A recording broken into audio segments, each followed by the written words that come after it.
Imagine the trials and tribulations of a lawyer. Wait, wrong game. Imagine rising from the ashes to take on the fiercest of opponents. Too cliche. Imagine the story of someone dying twice in two different locations at the same time. Too direct.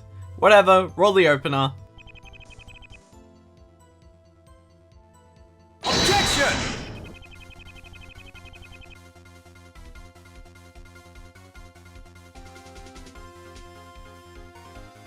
Hello and welcome back to the final episode of Case by Case, for the game at least. The DS exclusive Rise from the Ashes is what I will be covering today, and were I ever to get a sponsor or have a guest appear, now would be the right time to do so. Before starting, I will preface that to play, Rise from the Ashes is by far the most fun. Sure, continuity wise it doesn't really fit where the developers put it, feeling more like a post-trilogy case rather than a successor to Turnabout Goodbyes. Rise from the Ashes, would you believe it, follows Phoenix Wright, who has fallen into a bit of a depression after losing part-time assistant Maya, as she's gone back to her hometown to hone her spirit medium skills. After months of not taking cases, wannabe scientific investigator Emma Skye comes knocking where she asks for lawyer Mia Fey to defend her accused sister Lana. If you know anything about the games, then you know that unfortunate events happen with Mia involved in them. But as the successful lawyer, Phoenix Wright, of the Edgeworth murder cases, you're a par enough substitute. Lana, having confessed to the murders, doesn't especially want or need a lawyer, but doesn't decline Phoenix's services when offered. Oh, and a bonus, I should have mentioned that Lana is the chief prosecutor, aka Edgeworth, the prosecutor of this case's boss. This doesn't mean that the prosecution goes easy on you, but it isn't like trying to combat against Von Karma again, with a similar level of help to the Steel Samurai case. Though this one's a lot longer and has a lot more thinking involved with the puzzles, with the case taking me upward of 6 to 7 hours even on a third playthrough of this case. Though, with that said, I may have let one of my recordings sit AFK for a bit because I forgot to pause it. The characters are a lot different this time around, with a much larger and unique cast, something we see a lot more going forward. With, besides the prosecution and the judge, pretty much most roles being temporarily or fully replaced. Lana does a good job as the suspect, playing guilty and ready to take the punishment, despite no one besides her and her co-conspirators knowing the truth. It adds a new take on the suspect role other than, I didn't do it, or I did it, which is normally how the suspect role goes. The victim is also unique. Bruce Goodman, who dies twice? That's the big mystery for the case, with no one truly sure about how, when, or where the victim died. The other unique thing is that he's a detective, which whilst added the first fiasco involving officers, did provide mine and many others first experience to an authority figure being a victim, and the second to be within the judicial... I can't say this word. I'll put it on screen, system, with Mia being the first. Other than that, Patrol Officer Jake Marshall is the crime scene detective this time around, with Gumshoe being pushed to more of a side character or sidekick compared to his usual detective duties. Jake is an interesting character, who at first resents Phoenix for his willingness to help Lana. However, as the case continues, he and Angel Starr, who I'll talk about in a bit, both open up on their past as detectives, their unfair dismissals, and with Jake, especially the sorrow he feels about the SL9 incident. Again, I'll touch on it later. Next we have the assistant, which for pretty much the only time in the entirety of the trilogy is not a Fae. Emma Skye is a young prodigy in scientific investigation, and is only 16, and look, for as much as we all do like Maya, I think Emma is the way cooler assistant. This may just be due to how much Maya appears compared to Emma, but I think Emma does a better job as she is way more involved in the case and brings alongside her a plethora of new investigation gimmicks to enjoy. Angel Starr is a unique witness, being a former detective, but also wishes to tighten her story to make sure Lana gets convicted. She also has a fair amount of lunchboxes on her at all times, bringing out food as fancy as steak and as lame as fish bones. Using our opportunities, we get to poke holes in her story, but also get to know her past and why she resents Lana so much.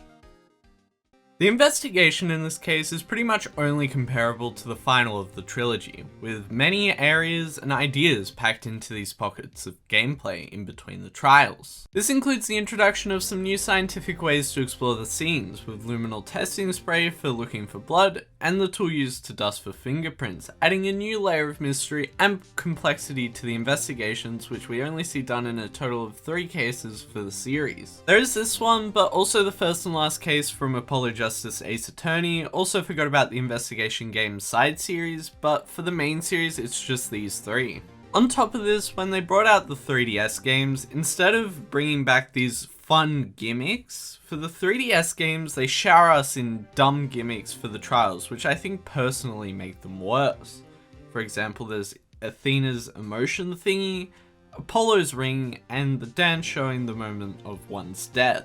Though for this case, the luminal and fingerprint set is about as far as it gets, as well as some evidence that you're giving parts to but have to figure out more along the way, such as the card scanner list and the list of half the evidence, which really feels rewarding to find this stuff out by taking it to people involved with the case and presenting the evidence to them. Which is honestly a very good point about the case. The flow for it and how everything builds to the climax is done better than any other main series case, with the only opposing argument being, again, that the lore doesn't quite make sense with the game.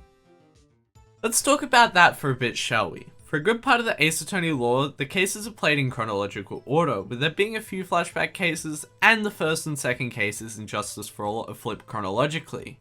Rise from the Ashes is different, however, not supporting the usual case theming of containing the word turnabout in it, which I believe even the investigation side series does, which may indicate that the case isn't canon. But why then in the trilogy did they update Edgeworth's reason for leaving from being just about turnabout goodbyes to then include Rise from the Ashes? It doesn't make a whole lot of sense.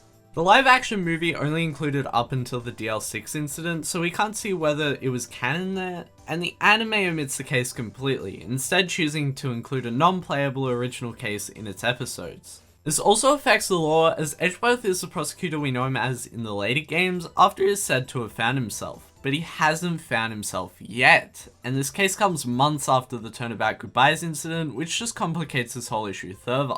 Off topic, but if I'm totally being honest, I would love to make a video which fixes and creates a definitive timeline for the series, but this one case stumps me. So if you would like to make a project of mine happen, I'm open to suggestions on how this fits into the timeline. Okay, moving on from that mess, the courtroom gameplay this time is unique to the case, with a defendant that won't speak, a witness which is easily proven wrong, a prosecutor which is on the same page as you, and the chief of police which has some unique powers. Day 1 is spent casting doubt on the prosecution's case, which is brought about by a second murder. Day 2 is spent figuring out what had happened at the police station, and Day 3, the final day allowed in Ace Attorney trials, is spent catching the killer. None of which I will spoil for you here. Like honestly, if you haven't given this case a shot, it's really fun. SL9 is the final piece of the puzzle and contains a lot of similarities to DL6, where the current case involves a lot of the key personnel involved in the past incident. The SL9 incident happened at the police station offices 2 years prior to the present case, where serial killer Joe Dark is convicted of killing prosecutor Neil Marshall after fleeing from questioning, where Emma, our assistant, was taken hostage during the incident. It influences the case heavily due to stringy evidence and potential forgeries, with the ending in Dark's execution. I will leave the summary at that for those who want to witness the case for themselves. Alright, after covering all of what the case has to offer, what do I think of it? Like I've pointed out a few times in previous episodes, Rise from the Ashes is probably my favourite case to replay. It has the perfect mix of great characters, fun gimmicks, and an engaging story, which make it stand out among the rest of the cases. I don't think it's the best case the series has had to offer, mostly based on the lore and timeline aspects of the case, and that it convoluted the perfect plot that the trilogy had. But it is my favourite, and deserves 4.5 out of 5 attorney badges. I want to see more Phoenix Wright, especially because I think there hasn't been a perfect case or gold standard for the series, with the courtroom back to what it once was, a courtroom, and leaving the unique gimmicks for the investigation sequences. For me, this is as close to the gold standard you can get for the minute, minus the amount of time it takes to complete.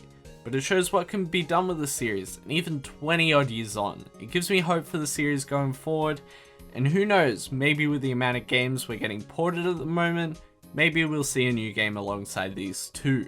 All being said, I'd appreciate interacting with my channel and checking out my socials, but as always, thank you all for watching, and I'll see you all next time.